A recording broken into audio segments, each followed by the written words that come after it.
స్త్రీలు సర్వ సౌఖ్యములు పొంది పుత్రపౌత్రాభివృద్ధిగా ధరించుటకు తగిన వ్రతమును ఒకదాన్ని ఆనతినీయవలసిందని అడిగినది. అందుకు ఆ త్రినేత్రుడు మిక్కిలి ఆనందించవాడే, దేవి నీవు కోరిన విధంగా స్త్రీలను ఉద్ధరించు వ్రతం ఒకటున్నది, అదే వరలక్ష్మి వ్రతం. దాని విధి విధానం వివరిస్తాను విను. శ్రావణ మాసంలో పౌర్ణమి రోజుకు ముందు వచ్చు శుక్రవారం నాడు ఈ వ్రతము చేయవలనని పరమేశ్వరుడు పార్వతికి చెప్పాను. పార్వతీదేవి, దేవా ఈ వరలక్ష్మి వ్రతమునకు ఆది దేవతగా ఎవరిని చేసిరి? ఈ వ్రతమును చేయవలసిన విధానము తెలియచెప్పమని పార్వతి అడిగింది. కాత్యాయని, ఈ వరలక్ష్మి వ్రతంను వివరంగా చెబుతాను, భక్తి శ్రద్ధలతో విను. పూర్వకాలంలో మగధ దేశంలో కుండినము అనబడు పట్టణం ఒకటి ఉండేది. ఆ పట్టణము బంగారు గుత్యములతో రమణీయంగా ఉండేది. ఆ పట్టణంలో చారుమతి అనబడు ఒక బ్రాహ్మణ స్త్రీ ఉండేది. ఆమె మిగులు సుగుణవతి, వినయ విధేయతలు, భక్తి గౌరవాలు గల యోగ్యురాలు. ప్రతిరోజు ప్రాతకాలాన నిద్రలేచి భక్త పాదాలకు నమస్కరించుకొని ప్రాతకాల గృహకృత్యాలు పూర్తి చేసుకొని అత్తామామలను సేవించుకొని మితంగా సంభాషిస్తూ జీవిస్తుండేది. వరలక్ష్మి వ్రతానికి ఆది దేవత అయిన వరలక్ష్మీదేవి ఒకనాటి రాత్రి సమయంలో చారుమతికి కల్లో సాక్షాత్కరించింది. ఓ చారుమతి, నీ యందు అనుగ్రహం కలిగిన దానను, ఈ శ్రావణ పౌర్ణమి నాటికి ముందు వచ్చు శుక్రవారం నాడు నన్ను పూజింపుము, నీవు కోరిన వరాలను కానుకలు ఇచ్చదని చెప్పి అంతర్ధానమయ్యేను.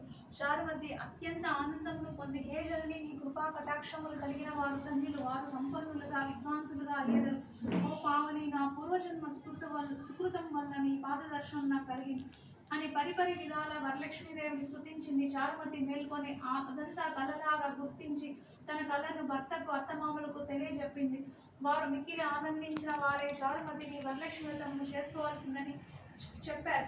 ఊరిలోని వనితలు చారుమతిని కళను గురించి విన్నవారే పౌర్ణమి ముందు రాబోయే శ్రావణ శుక్రవారం కోసం ఎదురు చూస్తున్నారు. శ్రావణ శుక్రవారం రోజున చారుమతి గ్రామంలోని స్త్రీలు ఉదయాన్నే లేచి తలారా స్నానం చేసి పట్టు వస్త్రాలు ధరించి అందరూ చారుమతి గృహానికి చేరుకున్నారు.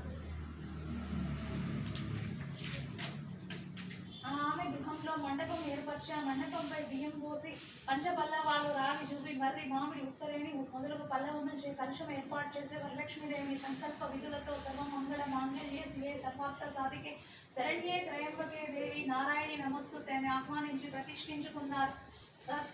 తర్వాత మొదటి ప్రదక్షిణ అమ్మవారిని షోడశోపచారాలతో పూజించారు. భోజ్యాలను నివేదించారు. 9 పోగుల గౌరవం చేతి కట్టుకున్నారు. ప్రదక్షిణ నమస్కారాలు చేశారు. మొదటి ప్రదక్షిణం చేయగానే కాళ్ళ కందియలు గల్లు గల్లున మ్రోగాయి. రెండవ ప్రదక్షిణం చేయగానే హస్తములకు నవరత్న ఖచ్చిత కంకణాలు దగద్గగాయమానమయ్యాయి.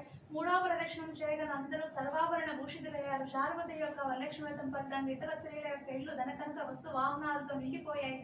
ఆయా స్త్రీల ఇళ్ల నుండి గజ తురగ రథ వాహనములు వచ్చి వారిని ఇళ్లకు తీసుకెళ్లాయి. వారంతా మార్గమధ్యంలో చారుమతిని మిక్కిలు పొగుడుతూ ఆమెకు వరలక్ష్మి కల్లో సాక్షాత్కరించి అనుగ్రహించగా ఆమె వరలక్ష్మి వ్రతంతో తామందరినీ మహాభాగ్యవంతులను చేసిందని పొగిడి వారంతా ప్రతి సంవత్సరం వరలక్ష్మి వ్రతం చేసి సకల సౌభాగ్యంతో సిరి సంపదలు కలిగి సుఖజీవనం గడిపి అనంతరం ముక్తిని పొందారు.